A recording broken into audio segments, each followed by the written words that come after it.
Hello everyone and welcome to a new video. Today I'm going to paint a Brutalis Dreadnought for my Black Templar army, and I have to say that I already made a video unboxing, assembling and comparing this Dreadnought with the other ones available right now, so of course I'm going to leave the links in the description. Before I start painting the miniature, I would like to mention that I added this extra bit from the Black Templars upgrade spruce, but aside from that, this is exactly how it came in the box, so it looks quite nice. I don't think that I should change anything because it looks great. The first thing that I'm going to do is to glue some of these battlefield rocks from the RB painter in the base of the miniature. I already made a video talking about this box and sharing my opinions about it, so of course I will leave it in the description. And after adding some rocks to the base, what I'm going to do is to prime the miniature, of course as usual with Chaos Black from Citadel. And then I will continue with the base, adding of course as usual technical Granite debris. It's the one that I use for my Black Templars, and because of consistency I would like this one to have a similar base. So with that being said, we can start with this Brutalis Dreadnought.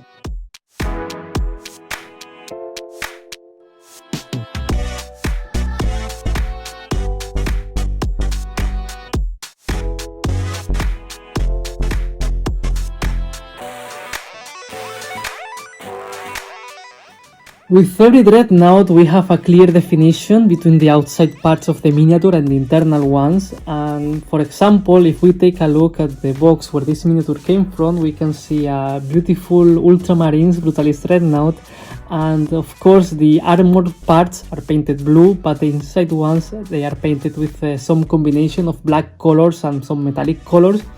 In my case I cannot do that because of course this Dreadnought is going to be part of the Black Templars, and the armor parts they are going to be black of course, so I want to create some contrast between the inside and the outside. That's why for the inside parts of the miniature I'm going to use Lead Belcher, and this is going to be a very important base color because aside from the inside parts of the miniature I will use it as well for the claws, some details here, some details as well in the arm, parts of the weapon, and as well some inside parts of the sarcophagus, so it's going to be a very important base color.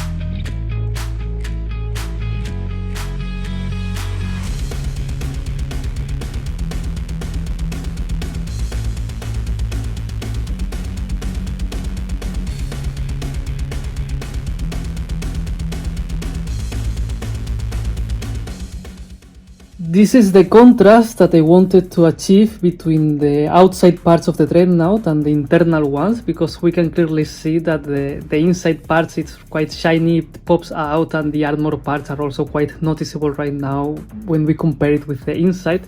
It's much more noticeable if we look at it from the back, but I prefer to look at it from the front for now. Right now I will continue applying the rest of the base colors. I'm going to use Ashen Grey for the rocks in the base, because of course they are still black and I would like them to be like with some darker gray. Then I'm going to use Dawnstone for everything in the miniature that it will be white at some point. Like for example this crossover here, this part here that I will paint later, the purity seals, and of course the shoulder pads. Then I'm going to use Rundor Brass for as a first layer for the multi-meltas.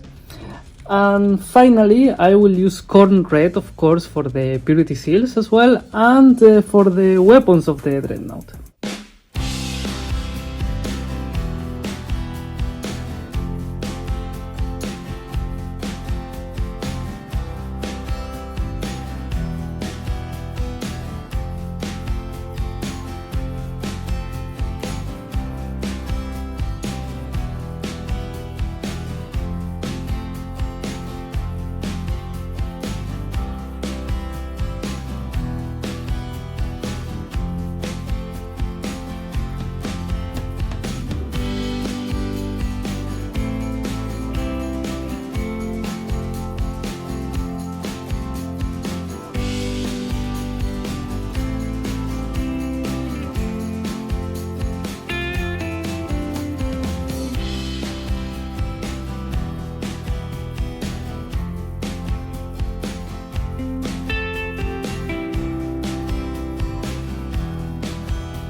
And now Wraithbone to cover the grey areas in the Dreadnought and do some dry brushing in the base of the miniature, and then Balthasar Gold for the golden details and a little bit for the multi-meltas as well.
We finished with the base colors for this Dreadnought, and now it's going to be the time to add some shade to the miniature, so no surprise, I'm going to use the two that I like the most.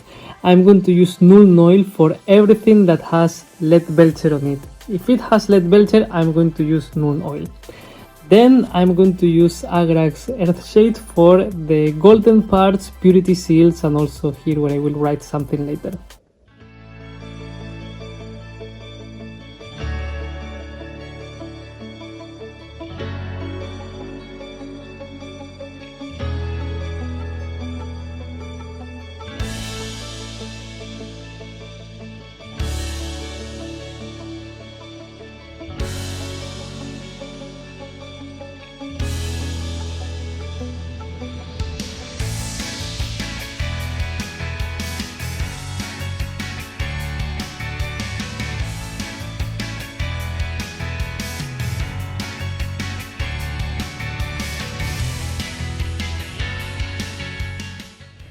For the highlights, I consider that it's the best to start with the black armor of the Dreadnought because there's a lot of it, so it's going to be very time consuming, and for that I would like to use first of all Dark Reaper, and after that I will apply Fenris Grey.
Now that I finished with the black armor of this Dreadnought, I can continue with the highlight of the other parts of the miniature, and for that I have a collection of colors here. I'm going to use Stormhost Silver for the highlight of the lead belcher and the metallic parts. I'm going to use Evil Sun Scarlet for the highlights of the red parts of the miniature. Then I'm going to use a little bit of Runelord Brass again to highlight a little bit the multi-meltas. And of course I will use Corax White to highlight not all the white, but this symbol here. Then I will use Retributor Armor for the golden metallic parts, like for example this symbol here, this skull here, and the inside of the Dreadnought with the sarcophagus as well. And then finally, it's not a highlight, but I'm going to use Ethereal Yellow for this light over here. I would like it to be with this yellow color.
We are almost there. Now we just need to add some nice Black Templar crosses in the shoulder pads.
This is the final result. This is my finished Brutalis Dreadnought for my Black Templar army, and I have to say that I'm super proud right now because I love this miniature.